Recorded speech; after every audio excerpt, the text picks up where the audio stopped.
A South Austin school community mourns the loss of a teen killed by a freight train. 16-year-old James Hinojosa was walking along train tracks near Crockett High School yesterday, where he was a student. KXAN's Doug Shoup is live at Nelson Field tonight, where their team played Eastside Memorial. And Doug, what are the students doing to remember their friend? Well, Leslie, before tonight's game between Crockett and Eastside, an announcement was made about Hinojosa's death. Everyone inside the stadium took part in a moment of silence, and the Crockett High School band played in his honor. The mood at Crockett High School was more solemn than usual before a Friday night game. It really hurts, and the entire school today seemed very depressed. Students were mourning the loss of James Hinojosa. A Union Pacific train hit and killed him Thursday as he walked along the tracks. Elisabeth Prudente saw Hinojosa with an iPod just moments before the accident. He always listened to music. He was huge into music, and he was just banging.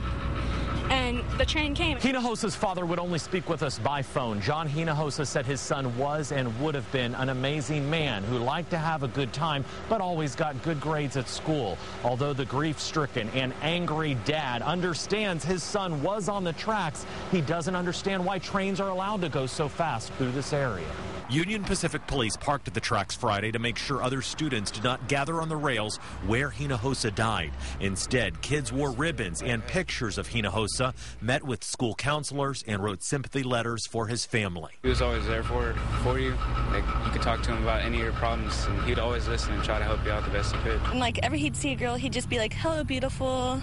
And I don't know, it was really sweet. The many friends Hinojosa made smile, now celebrate his life and miss him greatly. Us and everyone else would want him to be remembered as someone who didn't care what people thought of him, and someone who had a good spirit and a good heart. I mean, no one could deny that he was an amazing guy.